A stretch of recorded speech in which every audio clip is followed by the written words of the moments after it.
Second. Hello and welcome to the program. This is the Eco-Modernist Channel Live. I'm Carl Pauls. I'm here with Gabriel Ignetti and Chris Bergen, and our special guest. Just going to make sure that we're actually live.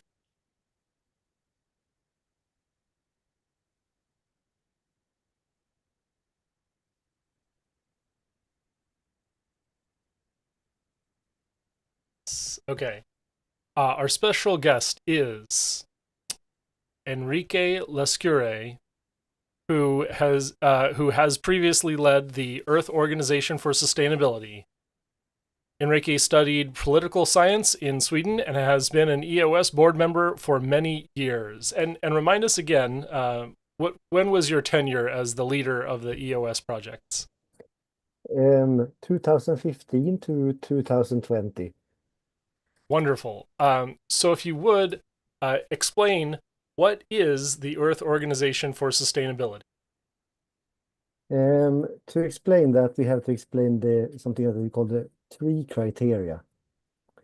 And the three criteria are that we have a global ecological budget ceiling, so a limit on how much resources we are allowed to take out from the planet every year. We have a green budget, let's say. The second thing is a circular economy, and the third is a global income floor to ensure that not everyone has, people won't have exactly the same income, but everyone would have an income so that no one would need to live in destitution. And that is because with a global ecological budget ceiling, that we limit how much we can take out from the planet, it won't be fair if some people don't get anything at all. So that's the main idea for that. And so through the global budget ceiling and the fair apportionment of resources and productivity, your the idea, from what I gather from your website, is um, ending competition for these resources. And you have several projects that you propose to achieve that. I see some notes here about a circular economy. Uh, why don't we get into the circular economy and how we can achieve that and meet this ecological budget ceiling? Well, actually, the circular economy stuff is the stuff that we have most in common with other environmental organizations. And that is basically that we recycle everything, but not only that we recycle, recycling is only at the absolute end because you can never get 100% resource transfer. A lot of that is going to be converted into energy and be unusable after the conversion, and a lot of it is going to become trash. So instead, what we want to do is to follow each product from extraction and assembly through the entire phase of its usage, and then reuse, recycle, and so on. And we envision it very much like modularization, that things get standardized. So you, instead of having to scrap your entire cell phone when the camera breaks down, you can replace the old camera with a new camera which hardware-wise looks exactly the same as the new camera, so you can fit stuff into the cell phone without scrapping the entire cell phone. And today we have these planned obsolescence aspects where new parts look slightly different, more or less fancier, and you can't really fit them into, you have to buy a new cell phone anyway, and the old cell phone gets on the trash heap Mhm. in Yeah. in the Philippines. And and what kinds of actions can sort of our listeners and viewers participate in to sort of resist this design planned obsolescence? Are there other movements? You mentioned that this circular economy was something you held in common with other environmental organizations. Is it uh, reduced to environmental orgs, or are there other organizations we might branch out and find Well, allies in? this has extremely little to do with the US, but you could look locally, often through your local, through your Facebook accounts and similar, after the farmers market, after pawn shops, second-hand stores, etc. Those things exist, and you can also look for like environmental and green festivals. Often here, elder people are engaging with it, and it could be a good way to reach out and meet your local communities. So we would always advocate that. But in terms of the US, we are less focused on what the individual could do, and we are more focused on how to design our future so that we would change our incentives for everything. Great.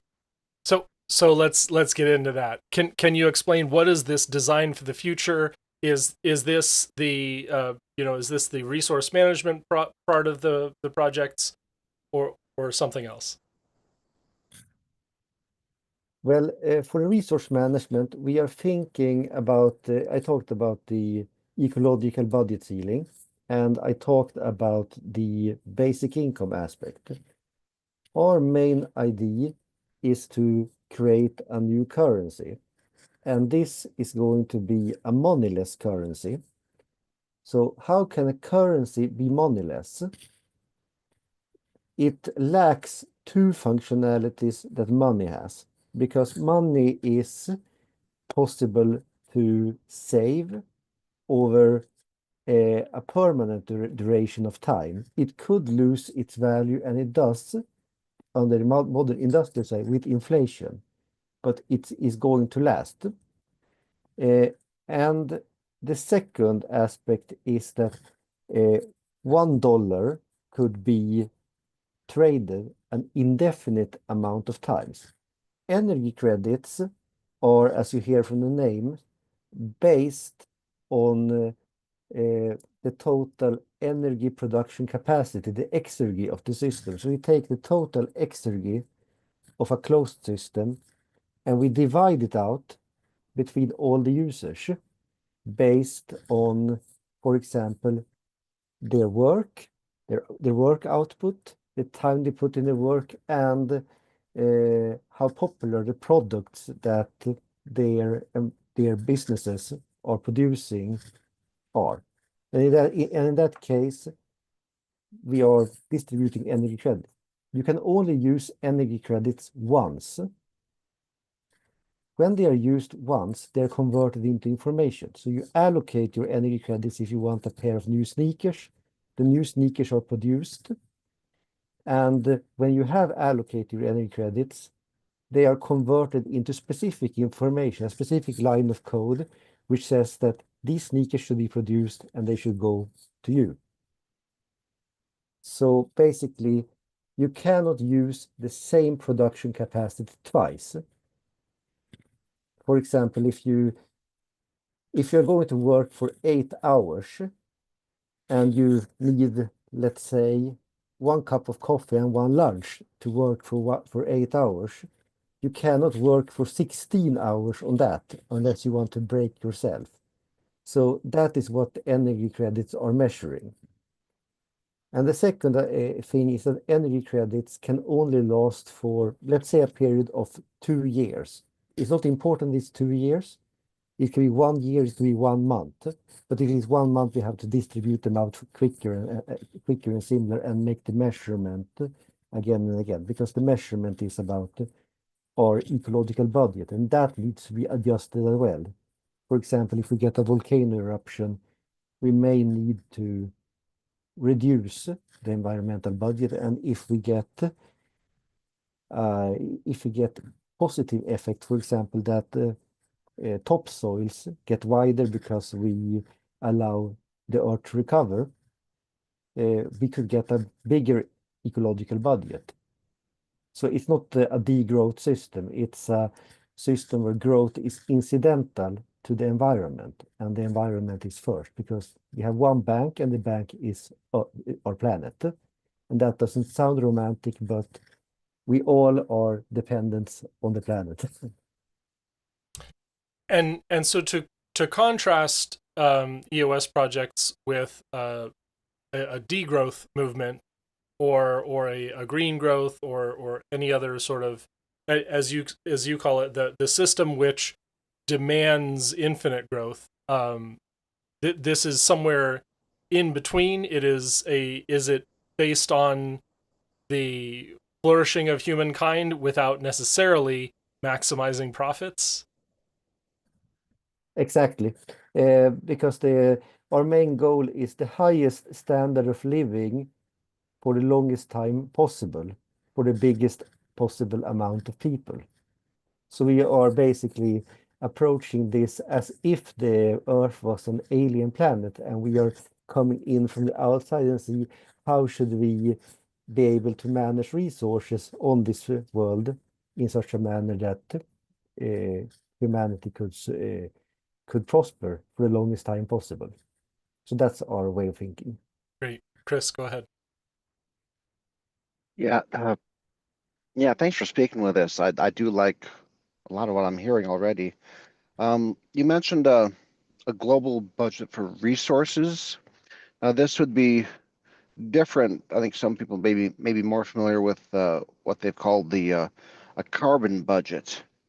We can only have so much carbon dioxide emissions before we which I have problems with the carbon budget, but your budget of resources sounds interesting, and if I understand you, I agree with it completely. Could you expound a bit on the difference between those? We are, for example, with an energy credit system, we are measuring uh, we are measuring the cost of every project according to the factor known as energy. And energy is the cost of performing an act of labor with energy. Energy is the currency of the universe. You cannot do anything without energy. So how you go on for it? Let's say that you want to produce a car.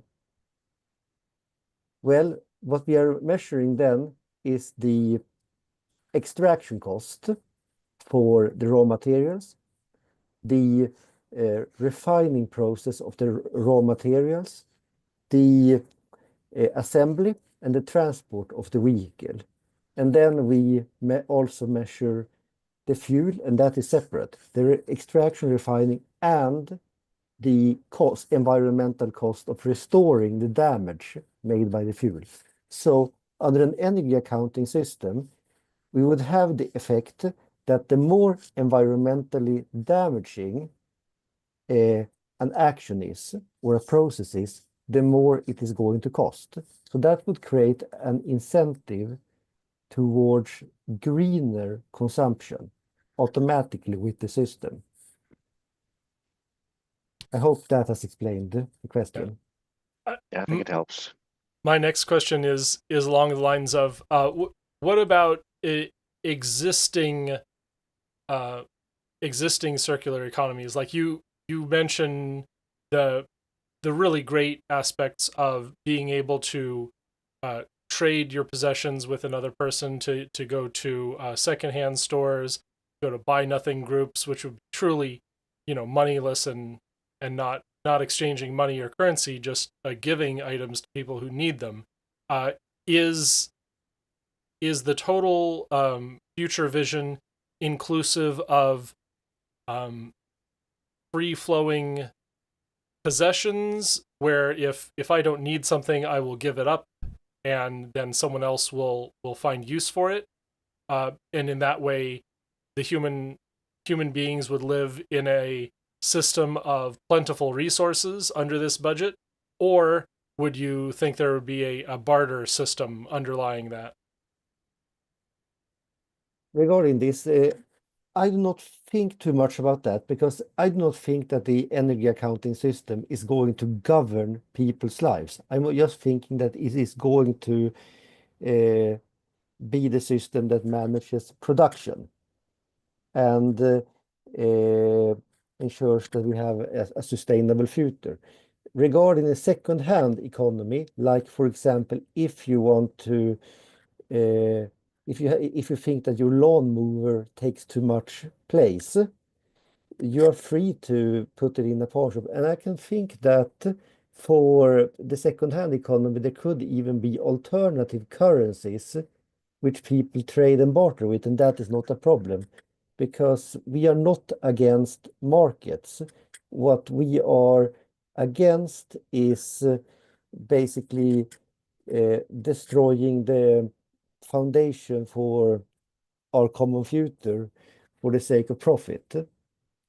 So that's the big stuff. We are also not against private property, so people will still own their houses, people will still own their businesses, and so on. But the entire system of managing, let's say, production and trade and everything is going to change. And if your business is doing stuff that is damaging or bad, it is going to be affected badly and it's probably going to go bust. But it's the same thing with today's system, and it's the same thing with political decisions that are made today. So let's talk a little more about this transition plan for moving from our current money-based system into this non-monetary currency, the energy credit system.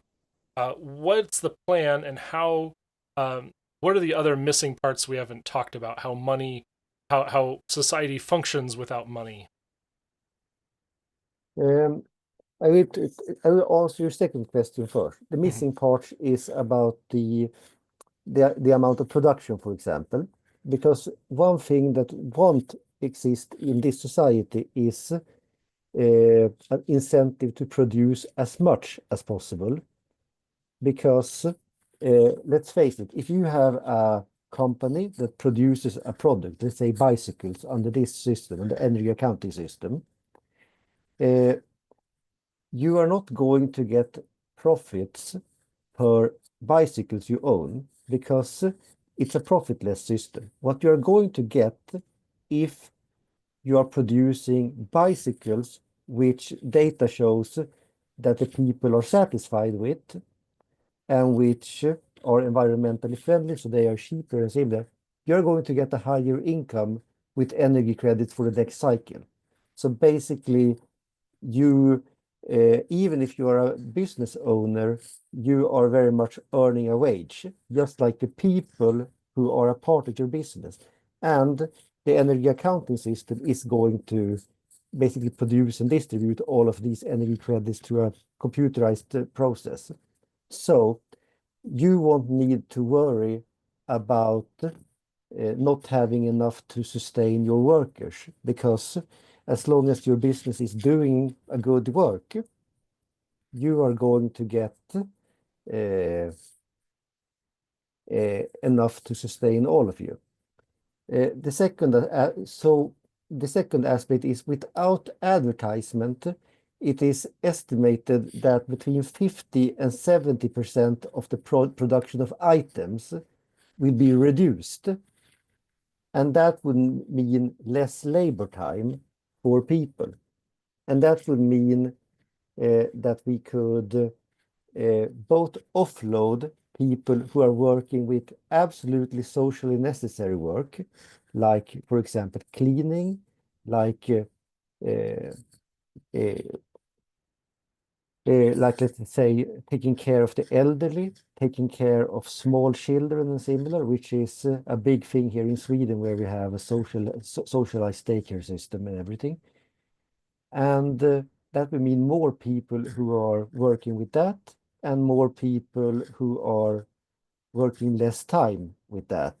So people will get more free time, basically because there will be no need. Also, there is some work that is going to disappear entirely, gratefully so. Like, for example, casino activities are probably going to be reduced quite a lot, which is going to be really socially good because casinos are doing a lot of damage for society and are destroying families and ripping up communities and similar, where they are 90% of 90% of the profits of casinos are yielded from people who have addictions for gambling, and it breaks families and everything. So, and I your second question, okay, excuse me, go ahead. the second question is the transition plan. Mhm. Or wait, I will let you ask your question first. Then I could keep the transition plan inside here, and I can return to it later. Yeah. Um, no, it is sort of related to that, and that is without market financialization, without investment driving production. Uh, what's the plan for growing access to human needs in the developing parts of the world? Is there some kind of managed plan to roll out increased technologies and access? Is there extra, like, would you get more energy credit bonus for doing that expansion work in places where it's genuinely needed? Uh, Explain to me sort of the difference between a financialized system and the managed system. Uh, well, financialized systems are managed to an extent. They are hybrid managed and hybrid profit driven, and they are always doing a balancing act. In this system, the energy credit system, we would have one institution that creates and distributes energy credits. That would be a technate. And the technate could have, let's say, not a centralized committee, but steering committees and similar, and also membranes that are working together with public authorities. And then we could, for example, like the European Union, have target one areas where we create incentives for people who want to improve infrastructure in the developing world and help to develop the infrastructure there so it will become far better and far more adapted. In the same time, we need to engage those people who are living there locally, because I have some examples of, for example, the Swedish aid agency uh, planting seeds in Tanzania, which did not at all work there. So we need to collaborate with the local people. And it's interesting that you asked this question, because I have written an article on this theme, which also touches the issue of transition. And let's talk about the transition plan, because we are not a political party. We do not intend to win elections. We do not intend to take power through other means. What we are intending to do is to test this system. We want to test it first to see how does it affect incentives? How does it affect social cohesion? How does it affect human well-being? So our idea is to test it partially inside a network of communities, and these could be neighborhoods, these could be factories, these could be similar. And then we're just focusing on a number of key resources, and then see how does it fares and similar. But the issue is that we do not have enough time right now. I expect most data shows that Europe is actually going to very likely become colder because of the cold spot in the North Atlantic, the only spot that is getting cooler in the entire world, which is because of melting sea ice that puts fresh water out in the ocean, which slows down the circular systems uh, let's say, sea currents. English is my second language, so, but men, jag ska inte prata om svenska. So let's say I have written an article recently, which is very short, and it's exploring an idea that maybe we could use energy credits as a system of tracking aid through the UN to refugee communities worldwide, because we have 122.6 million displaced persons in the world. And the problem is that a lot of aid is skimmed away. There's a lot of corruption, and for example, warlords, organized criminal networks, and even local corrupt politicians are skimming off a lot of the aid, taking aid and selling it and similar. The positive thing with the energy credits is that they cannot be used for corruption in that manner because they can only be used once. So, and I think actually the resistance against that within the UN will be pretty low. So that's my take on it. But the transition plan is something we have to focus on more. Mhm. So you mentioned the Technate, and this is the committee or the organization in charge of distributing energy credits and marshaling resources. We got in our reading the your aim is to create a proto-technate. Is this the precursor system, and what's the next step to forming this outside of what you mentioned, trialing the technical aspects of the systems? What's the organizational goal? The organizational goal, let's say the first step could be doing this testing, the proto-technique in the local level. And the second step could be to, for example, do this institutionally.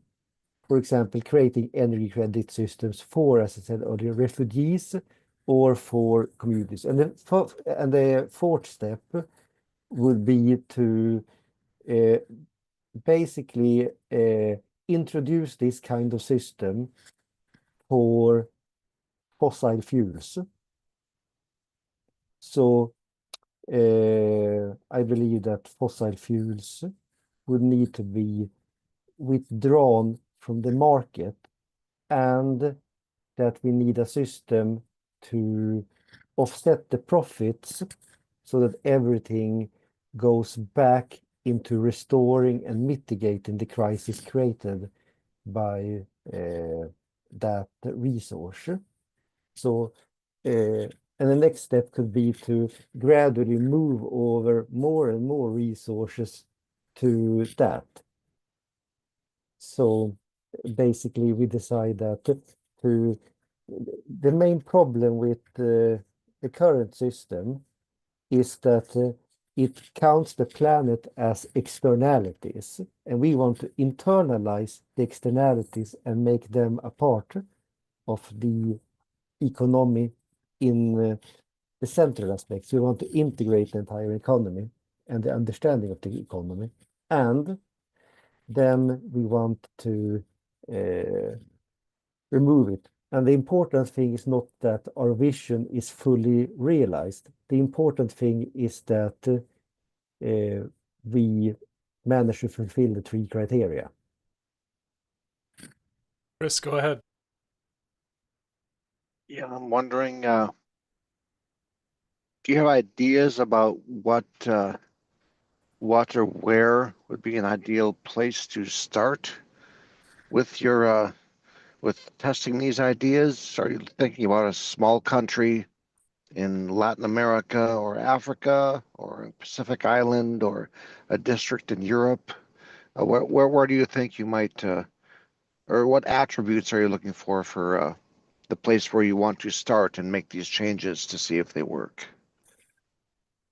Let's say that what we have thought about is an area in northern Sweden where we want to test it in terms of electric consumption. So we are thinking about a community that produces its own energy. And then the people who are living there are not paying energy bills. They are basically instead contributing a minimum amount to the community every month, and then they are free to work outside in the wider system. And then we are thinking to maybe include food there so that we have like agricultural units that produce things and similar and build up a network in that way. But the problem is that it is going to take a lot of times, if not a lot of groups are pooling their resources together. And let's face it, most people in the developing world won't do that. So the next step would be to test aspects of this to help people who have it really tough, like refugees, like I said before. And then the next step after that would be to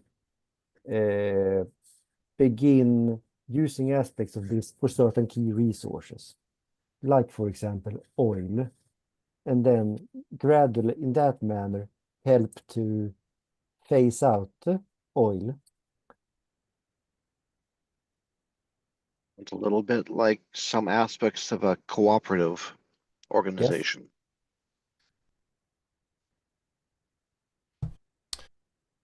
Great. I think we're coming near to the end of the questions. Gabe, do you have anything else that you'd like to get into? It's fascinating. What are the next steps? You know what? We did gloss over this in our restart of the program.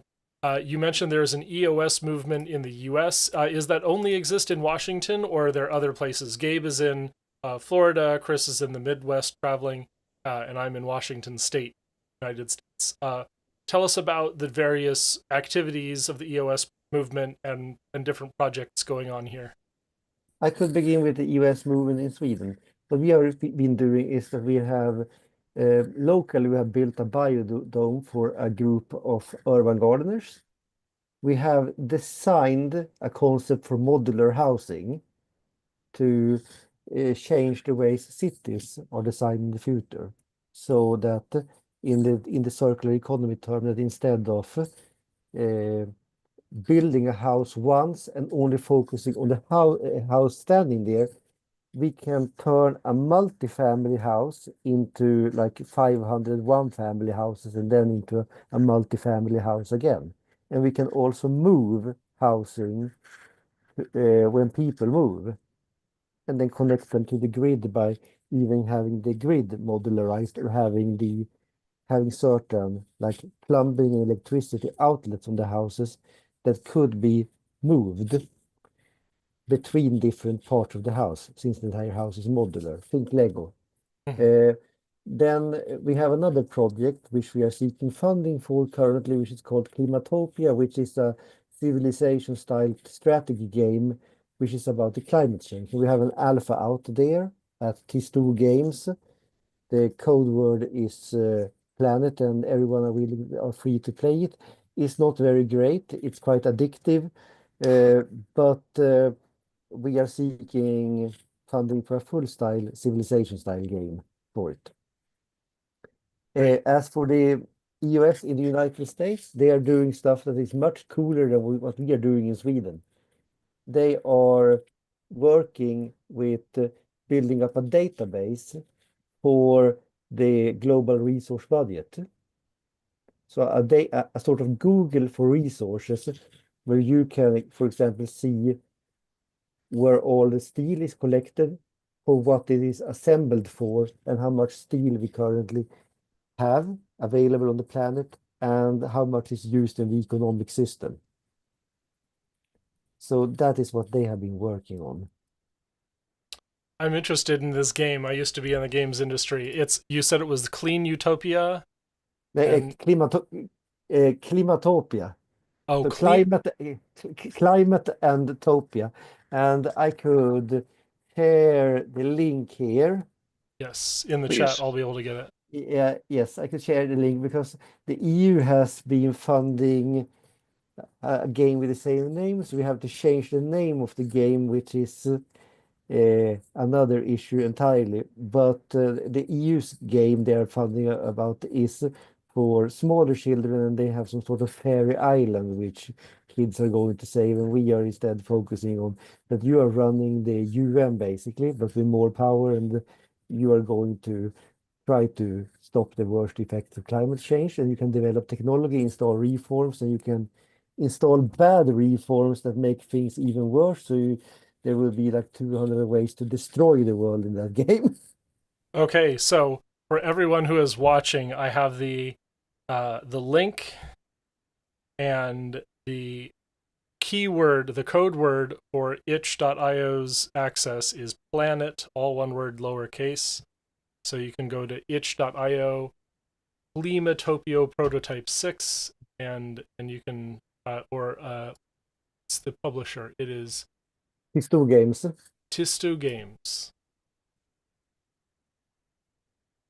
We should be able to put that link in our YouTube comments after we edit. So Go ahead with your question, Chris. yeah, I'm just curious on educating and outreach. Have you thought much about, I guess, how young do you go out to children, young children, teenagers? When is it a good time to get them thinking about the big picture and putting all these pieces together that they learn a little here, a little there, so that they are I not would say easily swayed by other I would people? say for the absolute majority between the ages of 11 to 15. That is my experience as a substitute teacher. Okay. Because smaller children are navigating very much the interpersonal world. So they are very much preoccupied with things that how should I be a good friend? How should I be a good sibling? How should I be a good person?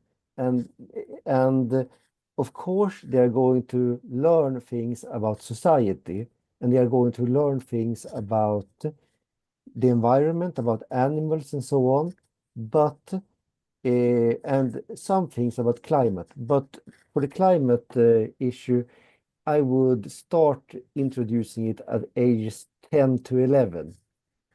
And then some children are precocious, so they are going to be interested in other stuff. So, for example, I have used gamification to teach children how to uh, how resources are managed and similar, and what doesn't work. Like, for example, when I set a group of 11 graders to play the game The Eternal Paperclip when we had some minutes over on a math lesson. So I set them to play The Eternal Paperclip. If you have heard about it, it is a game where you play as a deranged AI that only wants to produce paperclips and maximize the production of paperclips. And actually, there was one boy who won the game and turned all matter in the entire universe into paperclips. And he told me that it was entirely absurd and that it was basically showing why uh, exponential growth for exponential growth's sake doesn't work. I was impressed by that. Wonderful. And finally, we had mentioned it in the backstage or in the restart, the EOS movement in the United States. Yes. And I could actually link their uh, website. So they are, I must type it on Google as well. They are based in Washington, so it's Cascadia. Mhm. And here you have them. Uh, and I would advocate everyone to who want to try to help, because even let's say that the US seems a bit radical in comparison to, for example, most of the eco-modernists. We have eco-modernists here in Sweden as well. And what I would say is that we have a plan A, and that plan A is green growth, and that a green market economy will innovate away the need for a fossil economy, and that will save the planet. I happen to believe that that is a very optimistic take, but I would love to be wrong. because if I am right, it means that we have some problems that we need to solve together. But I think that we need a plan B and a plan C as well, and that is the responsible stuff to think about and to not be afraid of what, let's say, the oligarchs are thinking, because the oligarchs used to substitute clues with money, and colonizing Mars or blotting out the sun or similar solutions are not going to work for mankind. Yeah, we certainly don't shy away from the market independent or the politically independent thoughts of eco-modernists. There are a lot who there are many eco-modernists who are market driven, but we try to keep it fairly open to alternatives here. The Yeah, the plan A as green growth, we're definitely allies there. Of course, we think that having clean energy that phases out fossil fuels and promotes growth in the developing world is absolutely critical. So we're with you on that. Uh, the problem is that green growth has not phased out fossil fuels. We can still see that they are prospecting for new oil fields in the sea outside of Pakistan, and they are prospecting in Greenland as well, which is an absolute disaster, both not at least morally, because Greenland is becoming accessible because of climate change, to the detriment, I would say, for most people who live in coastal communities worldwide. So Yeah. so my take there is that if solar energy, which is making impressive strides, was phasing out fossil fuels, most oil companies would be phased out as well, or would start making solar panels. And of course, our position generally as eco-modernists would be that the problem is that green growth excludes certain clean energy technologies like nuclear energy, and so we are hamstrung by the fossil fuel companies intentionally, and intentionally there is examples of fossil fuel companies opposing nuclear because nuclear is that very powerful, very low input technology, which can destroy baseload fossil fuel technologies like coal and provide dispatchable energy that fills in the gaps in solar and wind. I'm interested in that because about 50% of fossil fuel usage worldwide, uh, if we say 50 to 70%, is, and now I'm not counting with fertilizers and similar, which are made from byproducts from oils and similar. I am counting with what is used for fuel.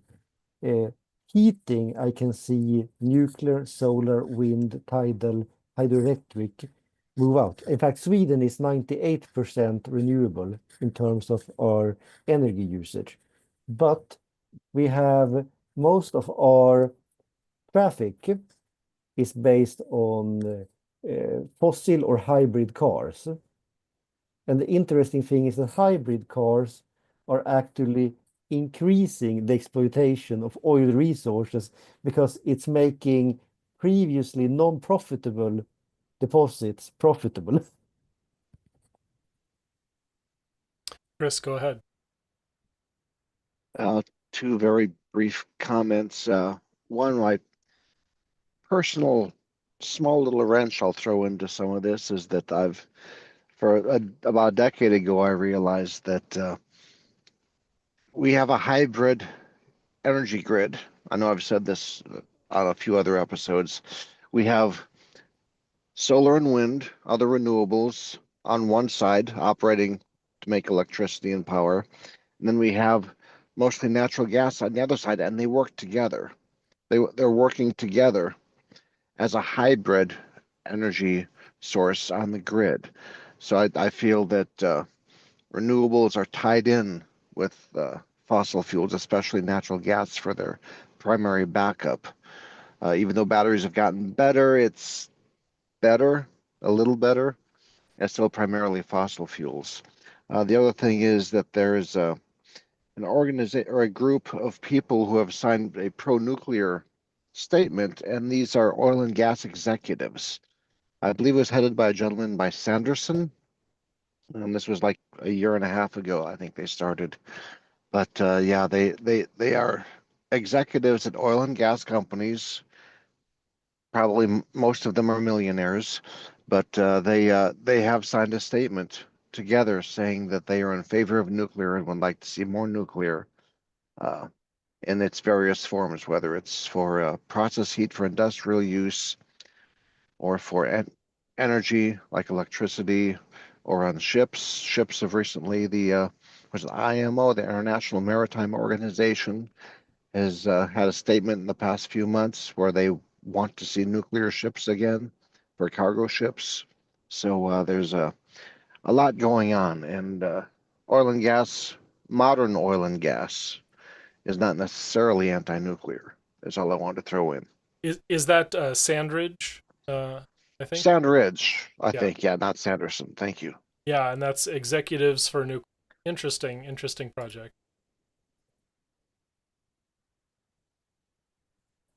So, yeah, and I looked up those statistics again, and yeah, it is at least a third of global primary fossil fuel energy goes directly to transport. It is an extremely difficult problem to solve, and there are a number of solutions.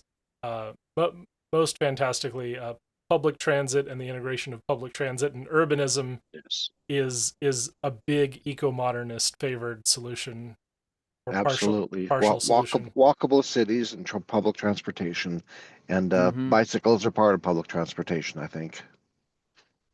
Not necessarily Yes. electric bicycles. I'll disagree with you on that, Carl, but I do like bicycles. I live in a city full of hills, and I'm getting old. I would love to be able to do it by my own biological imperative, but I need a You can little bit still of do help. it. You can still do it. That's what first gear is It's for. always so short.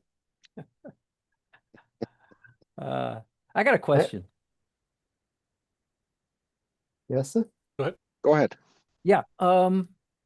You it's mentioned that you were an author. Could you speak a little bit about your books?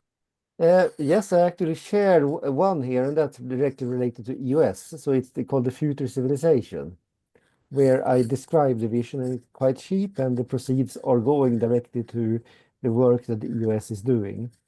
Then I am actually uh, a fantasy author as well, a published fantasy author. I published a fantasy novel in 2018 called Heirloom of the Rusks, which is about cute, uh, cute rabbits, and it's pretty cute and pretty violent as well. I have been writing more. I'm trying to get a sci-fi novel published on Swedish, and I have been working on more fantasy books as well. So I like writing, you could say, as well. And uh, I try to keep these two things separated, like because when I'm writing, let's say, fiction, I am focusing on concepts and characters. Yes, Chris has a question.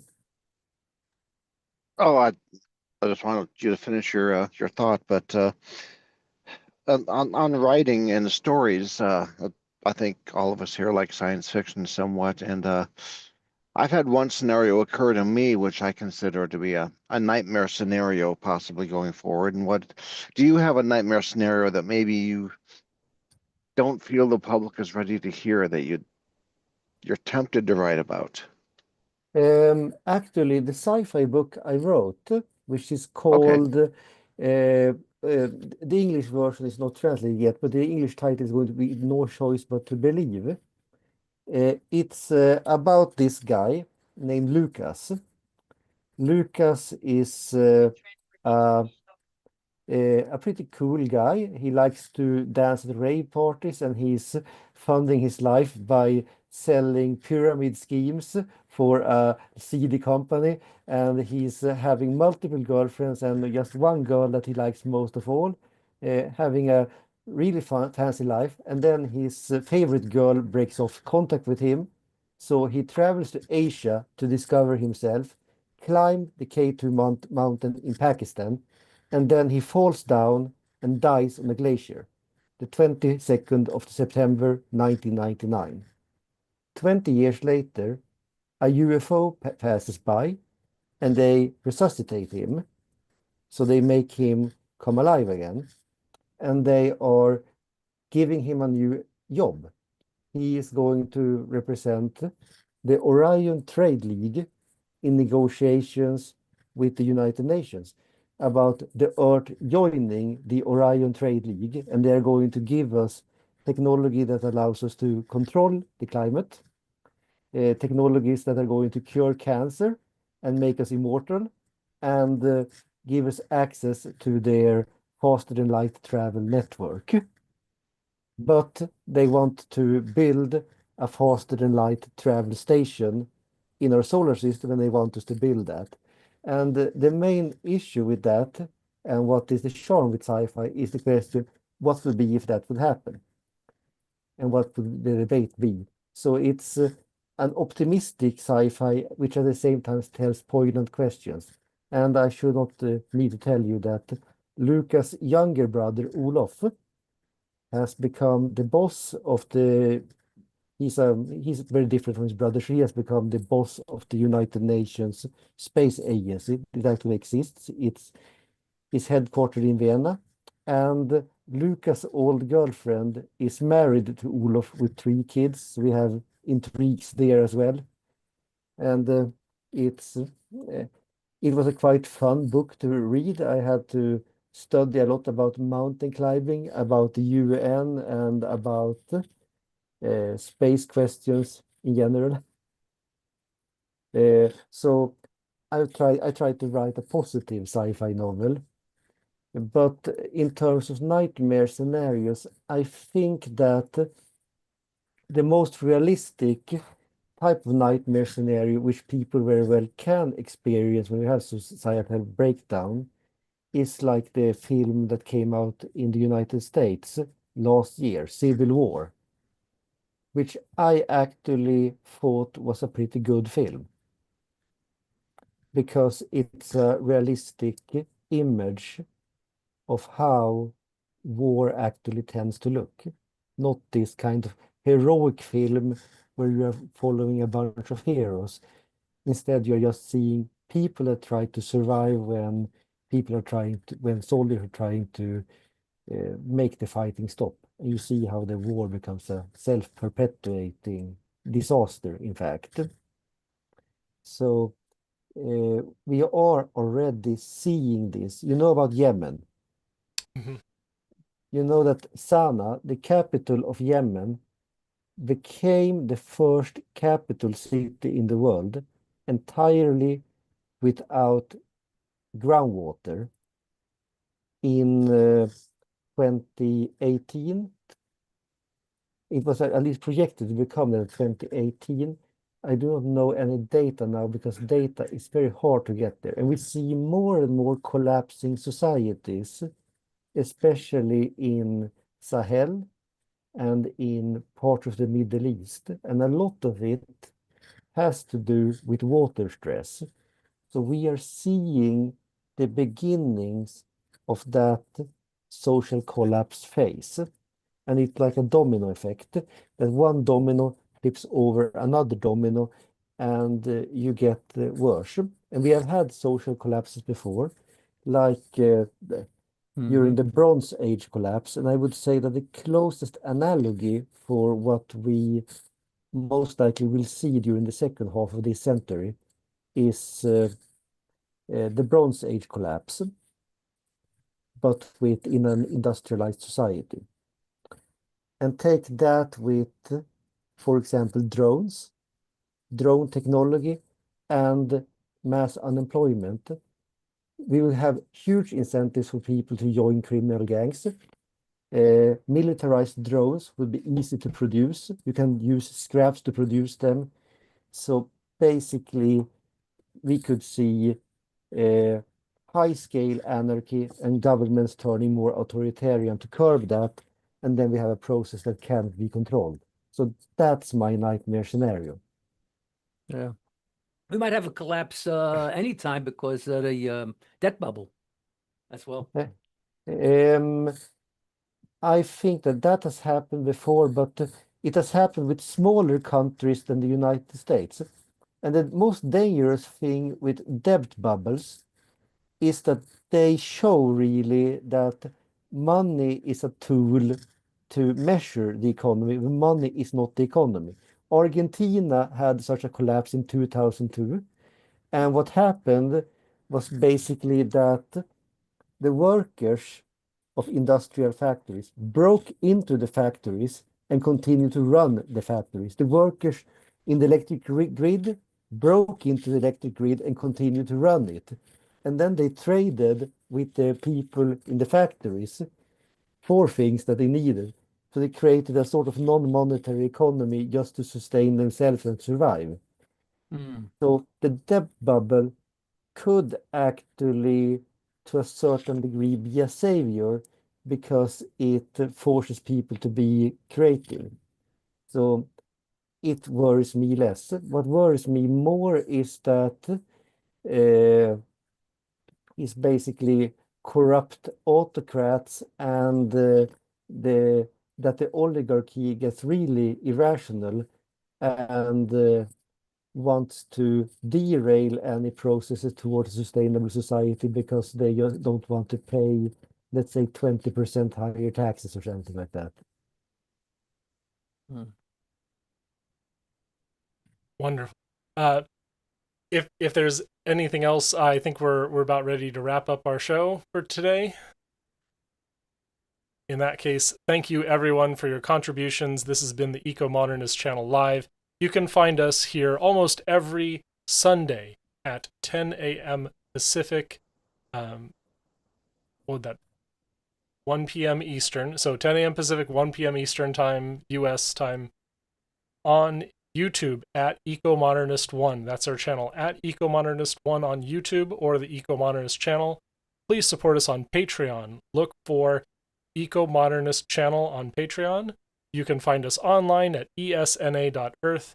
And of course, we rebroadcast several of my personal channels to Soyaddle on Twitch or soyaddle.tv, to my personal x.com account, Carl Alex Pauls, and many other places where content is broadcast.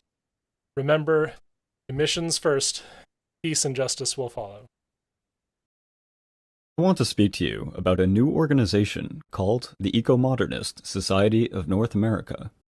I'm here because we are in the midst of a potentially monumental ecological crisis. It is only through a new environmentalism 2.0 that progress can be made. We believe that our only hope for human advancement and even human survival is through the exponential advance of science in the service of humanity. Eco-modernism is a new environmental paradigm which looks to reverse the fear of nuclear power and scientific progress in general. Ecology-based modernism is the most direct way to define it. Eco-modernism as a philosophy is described in the Eco-Modernist Manifesto. We believe humanity should not be rejecting technological progress, but rather separate our impacts from nature through the responsible use of technology and urbanization. Urbanization is an unstoppable worldwide trend and the best solution to many environmental problems. It offers sustainable development for the human population and is a historic antidote to both deforestation and species extinction as humans move away from using wildlife as their protein source. Vertical, urban, high-rise architecture minimizes the use of land, resources, and energy, enabling walkable cities that facilitates the more efficient use of mass public transit as well. It must be emphasized that our support for technological solutions is definitely not about defending industrial polluters, nor does our defense of technology imply that we just need to sit back and let things take care of themselves. To the contrary, we believe that humanity is at a crossroads that severely threatens our future on this planet. I hope by now you understand the worthiness of our cause. Eco-modernism is really only a philosophy at this time. I want to talk to you about the necessity of turning it into a movement, which will be part of the larger environmentalist movement. For it is only through our presence and participation that there can be any hope of moving environmentalism in the right direction.